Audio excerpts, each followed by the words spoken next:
자, 김민석 수석채 모셨습니다. 안녕하십니까? 안녕하세요. 큰일이 있을 때마다 또 이렇게 이제 대선은 그냥 선거만 치르면 되나 싶으면 또 이런 게 나와가지고 예. 야, 끝까지.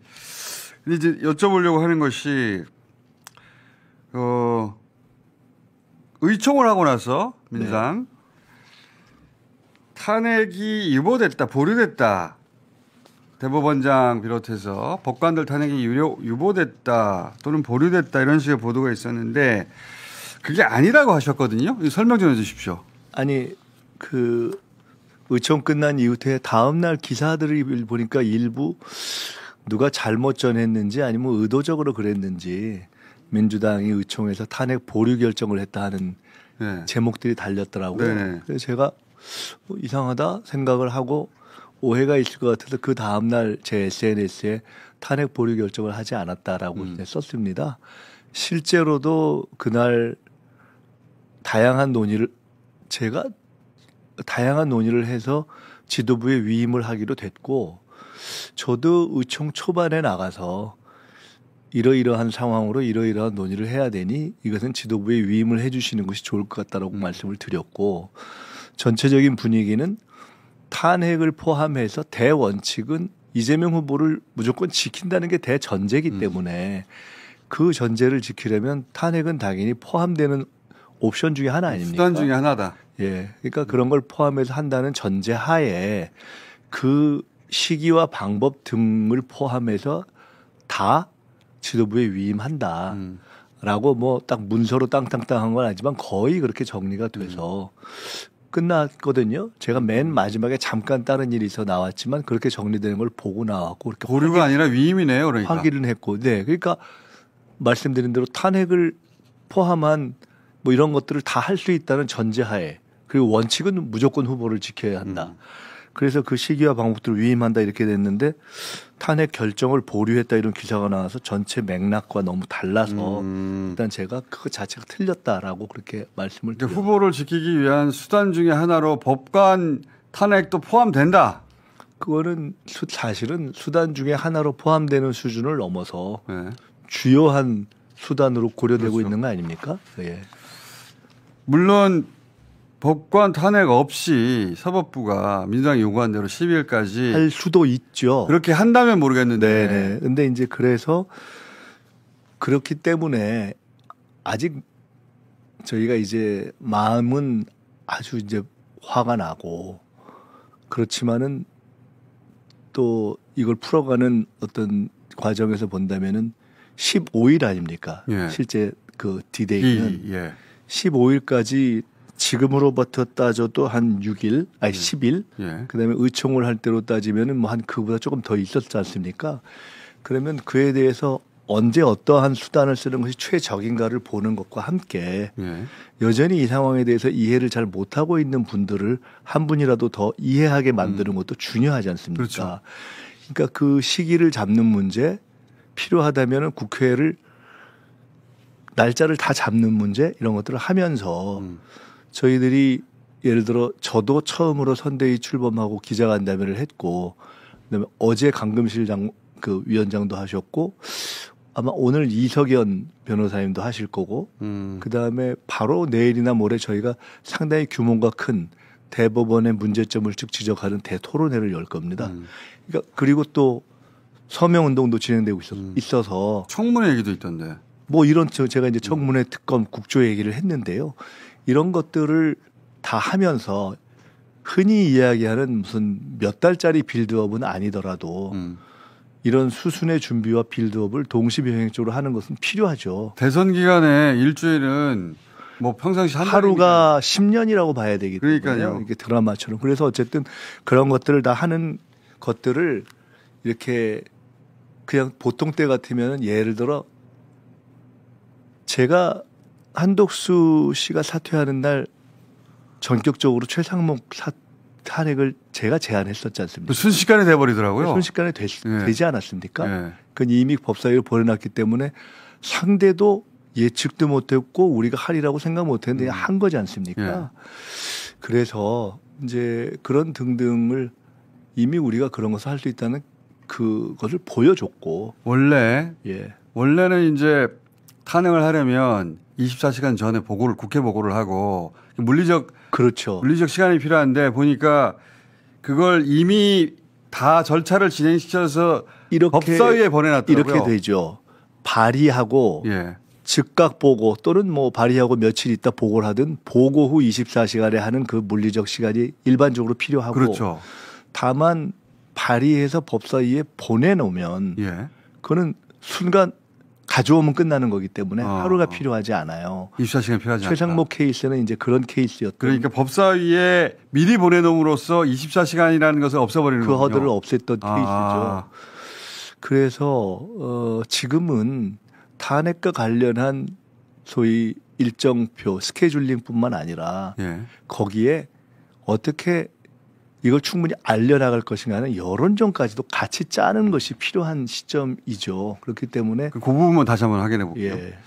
이제 그 사람들이 이 관련 법안이 그러니까 탄핵이 어떻게 되는지에 대한 이해도가 어느 정도 생겼는데 그런데 이제 24시간 보고를 하고 24시간 지나야 된다 이걸 알고 있기 때문에 그 하루 사이에 무슨 일이 일어날까 하고 그렇죠. 걱정들을 하시고 고법에서 기일을 잡아서 선고해 버리면 어떡하냐. 특히 이제 그것이 있는데 그 모든 것은 15일이 지나면 그 우려가 작동할 수 있죠. 네. 15일 날 되고 그때 보고서 뭔가 행동을 하면은 그 하루 사이에 이미 벌어지면 그렇죠. 어떡하냐 이 걱정들을 하시는 거 아닙니까? 네.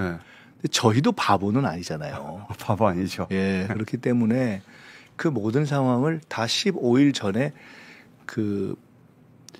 그런 에러가 날 수 없는 상황으로 판단하고 해야 된다는 판단은 하고 있고 근데 이제 가령 기일 변경 요구 또는 기일을 아예 취소해라라는 요구 예. 이런 것들이 어떻게 반응하냐를 보고 예. 경우에 따라서는 그 해당 재판부에 대해서 기피를 할 수도 있는 것이고 12일까지 데드라인을 준 거죠 지금. 네, 그리고 재판부에. 그 경우에 그것을 고법에 그서 어떻게 판단하고 대응하느냐를 볼 수도 있는 것이고 여러 가지 일종의 부비 트랩 내지는 레드라인을 정해놓은 거죠. 그러니까 판단 기준을 리트머스 시험지들을 12일까지는 하시오. 예.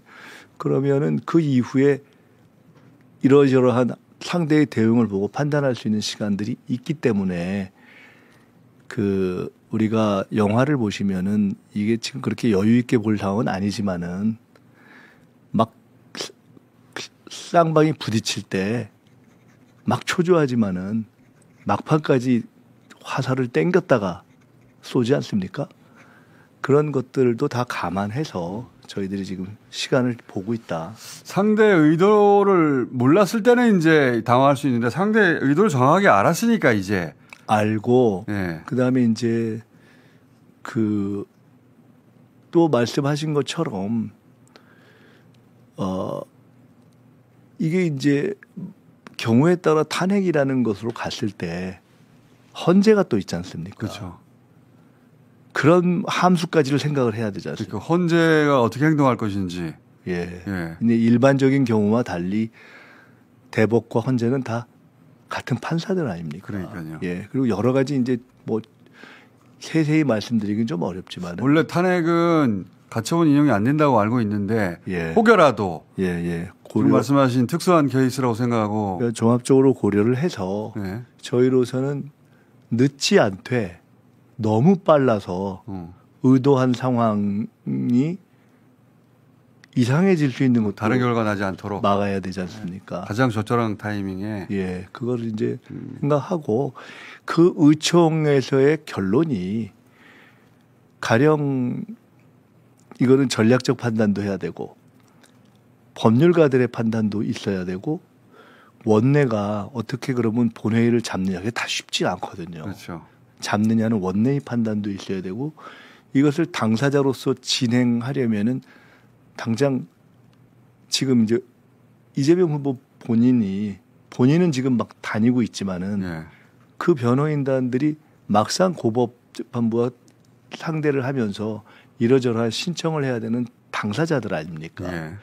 그러니까 그런 복합적인 정보가 종합이 돼야 되는 것이어서 저희가 그냥 의총에서 하나로 딱 결정해서 끝나는 문제가 아니라는 것을 말씀드리고 싶고 의총과 또 민주당은 옛날 같은 민주당도 아니고 상황도 알고 있고 이것을 복합적인 정보를 종합해서 판단해야 된다는 것 때문에 그렇게 큰 위임을 받고 이미 아주 현실적인 논의들을 하고 있는 것이다. 이렇게 이해해 주시면 될 것 같아요. 노정면 대변인이 모든 경우의 수를 다 파악했다. 모든 경우 수에 다 대비하고 있다고. 저는 하던데. 사실은 그렇죠. 이게 이렇게 이런 걸 해보면 모든 경우의 수를 생각해도 생각 못한 수가 나 경우가 있을 수가 있더라고요. 경험상 보면은. 네. 근데 비교적 여러 가지 경우를 생각했고 그 경우보다 더 중요한 것은 상대들이 워낙 법꾸라지들이어서 네. 말이 안 되는 요새 시중에 도는 시나리오 중에는 고법에서 다시 무죄를 주어서 맞아요. 그러면 우리 후보 측에서 상고를 할 수 없기 때문에 그렇죠. 아예 책임이 주어지는 게 아니라 바로 오히려 하루 만에 한다라는 절묘한 역수까지도 나오지 않습니까? 그런 것까지도. 그런 것까지 나오는데 그런 그 방법을 생각하는 것보다 더 중요한 것은 네. 무조건 15일 이후에 끝날 수 있다고 생각하면 그냥 심플한 거예요. 그렇죠. 예, 그래서 그것을 전제해 놓고 15일 넘기지 않고 생각하고 이 있다. 상황을 종료시켜 버릴 수도 있는 거죠, 다. 그렇죠. 그런 걸 다 생각해서 상대의 의도와 무투표 당선되려고 하는 게 너무 뻔한데. 아니 그러니까 이게 너무 황당해가지고 예, 예. 기호 1번을 없애겠다는 거 아닙니까? 그러니까 이제 윤석열 씨가 풀려 나올 때 막 개선 장문처럼 나오고 한 게 예. 처음부터 이제 그런 것들 다 생각했을 가능성이 있어서 예. 근데 이제 저희도 다 그걸 보고 제가 전에 그런 한번 이야기를 그 계엄 전후에 당에서 몇 분하고 이야기를 나누다가 한 적이 있는데 우리가 윤석열과 그 세력을 생각할 때 꼭 생각해야 되는 게 계엄도 그랬지만 비정상이라고 생각해야 되거든요. 근데 그 이후에 하다 보면 꼭 우리는 정상인이기 때문에 정상적 사고로 돌아와요. 그렇죠. 어쩔 수 없거든요. 그렇죠. 비정상과 대응하면서 대응하고 전제를 사고 시작하는데 하다 보면 우리는 합리적 정상으로 돌아와요. 그렇죠. 꼭 거기서 에러가 나거든요. 그래서 상대도 그럴 거라고 생각하죠. 근데 상대는 일관되게 비정상이기 때문에 일관되게 거기서 비정상. 저희가 이제 에러가 나는데 그거의 새 의도를 파악하고 있기 때문에 예. 그 맞는 말씀이세요. 비정상적인 비상계엄이 있었는데 어느 순간 지나가 나면 우리는 정상적으로 판단하고 저렇게 저들도 정상적으로 대응하지 않을까? 저렇게 했는데 설마 풀어주겠어? 풀어주거든요. 그러니까요. 설마 헌재가 이거를 8대0으로 안 하겠어? 중간에 흔들렸잖아요. 네.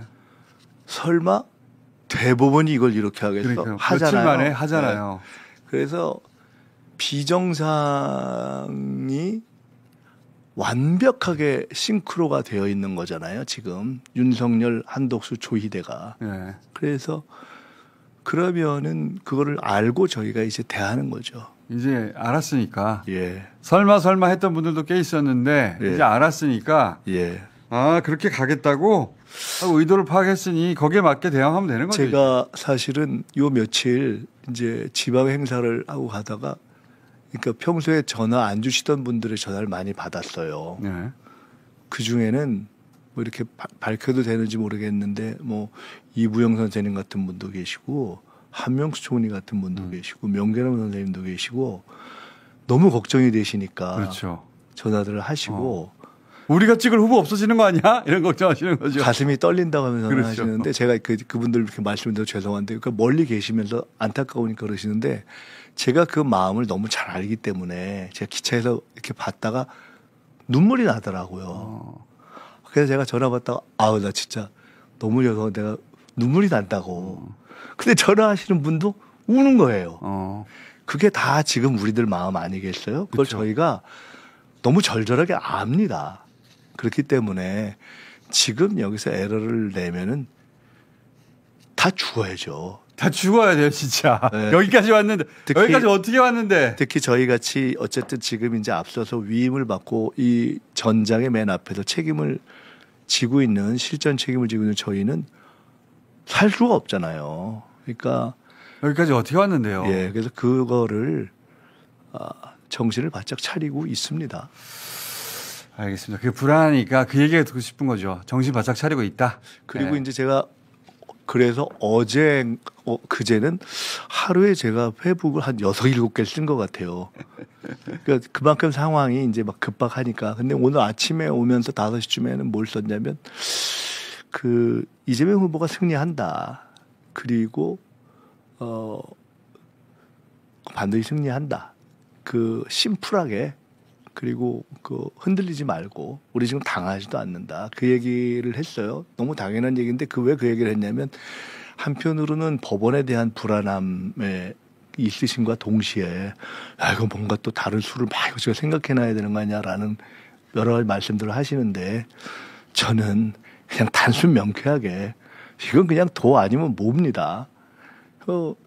아니 우리가 왜 우리 이재명 후보가 잘못되는 걸 걱정해야 됩니까? 그냥 안 되게 만들면 되는 것이지. 그래서 저희는 반드시 이거 이깁니다. 예, 그 말씀을 꼭 드리고 싶었습니다. 알겠습니다. 그 100만 서명 제안하시고 사실 네. 딱 꼭 집어가지고 로그 파일 내놓으라고 계속 요구하셨는데 거기에 급소였어요 보니까. 왜냐하면 대법에 지금 반응을 보면. 네, 왜냐하면 내용으로 접근해서 그런 논쟁이 아니라 아니 재판 기록 안 보면 그러니까. 그 법관이 아니잖아요. 그러니까 절차를 지켰냐고 자기들이 내용을 알고는 판결을 했냐고. 말이 아니고 지금 그래서 답이 나오는 것이 아주 옹색하잖아요. 공색하죠. 뭐 꼭 다 읽어야 되는 건 아니다. 아니다. 그리고 뭐 필요한 건 읽었다는데 그게 결정적으로 바보 같은 답을 한 것이 참 좀 처량한데 대한민국의 명색의 대법원이 어떻게 일을 하는가가 드러나 버린 거잖아요. 들킨 거죠. 그 온 국민들의 이 절박한 문제들에 대해서 무슨 수험생도 아니고 족보 요약본만 본다는 거 아니에요. 그것도 자기들이 작성한 게 아니고 다른 사람이 작성해 준 거. 그런데다가 이 사안은 법리 판단을 원래 하는 곳인데 그 네. 법리 판단이 아닌 법리의 이름을 빌은 사실 판단의 변경을 해버린 거 아닙니까? 그렇죠. 근데 어떻게 사실관계를 안 보고 자기들이 그 말 자체가 정문에다 댔다 놓으면 사실은 제가 볼 때는 대학교 1학년 이렇게 법대 1학년생들이 가서 물어보면 얼굴을 못 들 답변들을 한 거예요 지금. 그게 들킨 거죠 지금. 그냥 완전히 들킨 거거든요. 네. 그래서 그러니까 다시 얘기하면 완전히 들킨 거면서 안 읽었다는 거 자백을 해버린 거 아닙니까? 잘 걸린 거죠. 잘 걸린 거예요. 제대로 걸린 것이고. 잘 걸린 거죠. 청문회에 불러가지고 책임을 물어야 된다고 보고. 국민을 우습게 보는 이 엘리트들 네. 진짜 문제 있는 거죠. 한 번도 이런 저항을 받아본 적이 없어가지고 지금 엄청 당황했을 거예요. 저 지금 헤매고 있을 거고요. 그런데 아직 갈 길이 멉니다. 그분들. 네. 맞습니다. 마지막으로 몇 달 전부터 김문수 될 거라고 제가 그랬어요. 예언하셨죠. 네. 네. 저도 그렇게 생각했는데 결국 그렇게 됐잖아요. 그래서 지금 국민의힘에서는 뭐 자기들이 뽑은 후보를 사기꾼이라고 부르고 막 지도부들이 난리 났어요. 네. 네. 어떻게 전망하십니까? 제가 이상하게 몇 달 전부터 저쪽 김문수가 될 것 같아서 그런 얘기를 좀 하고 그다음에 그 김문수 후보가 되자마자부터 시작해서 이제 당권 싸움이 시작됐다. 그리고 단일화는 개판이 될 것이다. 이렇게 얘기를 했습니다. 근데 이제 너무 당연한 거거든요. 왜냐하면 저쪽은 모든 사람이 이재명 후보를 아웃시키는 무투표 당선에 망상을 꾸고 있기 때문에 그러니까요. 그것만 유일하게 이길 방법이니까. 김문수 후보도 바보가 아닌데 그럼 나도 그렇게 되면 되는데 그러니까요. 내가 왜 이걸 내줘 이렇게 생각할 거 아니에요. 그러니까 똑같은 계산을 하고 있는 거예요. 그런데다가 사실은 아주 우리가 객관적인 합리성을 갖고 보면은 어떻게 보면 단일화만 놓고 보면 김문수 후보 쪽에서 하는 얘기가 일리가 있어요. 왜냐하면 한덕수 합쳐봤자 1+1이 마이너스예요. 도움이 안 되는 거예요. 네. 그러니까 주장은 이준석, 이낙연을 합치자. 네. 먼저 합쳐서 하자는 게 일견 일리가 있고 네. 그다음에 자기네의 전략적 입장에서는 자기네도 몸을 좀 불린 다음에 한덕수를 이기자는 생각을 할 수가 있는 거잖아요. 그렇죠. 그리고 과거에 많은 단일화가 마지막까지 엎치락뒤치락 하다가 문 닫기 직전에 된 경우가 많습니다. 대부분이 그랬죠. 대부분이거든요. 근데 저기에 결정적인 건 뭐냐. 저는 사실은 제가 처음부터 한덕수 씨가 옛날에 조순시장 케이스가 될 거라고 몇 번 얘기했어요. 그게 뭐냐면 대선을 꿈꿨는데 사퇴하고 후보 등록을 못한 케이스입니다. 근데 이 케이스가 그 가능성이 높다고 저는 봤어요. 실제로 11일까지 안 되면 아직 5일 남았으니까요. 후보 등록. 돈도 없고 네. 조직도 없고 상당히 고민스러운 상황에 빠질 텐데 그리고 계속 아마 들어가도 김문수 후보가 포기 안 하면 엄청 때릴 겁니다. 김문수 쪽에서. 그렇죠. 그래서 실제로 거품은 금방 빠질 가능성이 높아서 저쪽은 이제 그 스스로 그 제가 국힘을 드디어 찔렀다 이렇게 했는데 이제는 그런 싸움이 시작된 것이고 단일화 해도 이길 가능성이 없으니까 어차피 이길 가능성이 없어서 당권 싸움에 들어간 것은 이제 권성동과 김문수의 싸움이 시작된 것이고 한동훈 후보는 어차피 대선 지고 다 날아간다고 보고 다음 당대표 준비에 또 들어갔잖아요. 그래서 굉장히 착실하게들 당권 준비들을 하고 계신다. 이렇게. 그리고 선거운동도 안 하고 유일하게 하는 것은 입 벌리고 이재명 떨어지기 예. 기다리고 있는 거죠. 예. 그냥 안 떨어진다니까. 김민석 수석 최고로부터 그 감나무 밑에서 기다려봐야 이재명 안 떨어진다는 얘기를 저희가 다시 한번 확인했습니다. 자, 이것도 저희가 불안할 때 또 모시고 얘기 좀 듣겠습니다. 네. 오늘 여기까지 듣겠습니다. 네. 감사합니다. 감사합니다.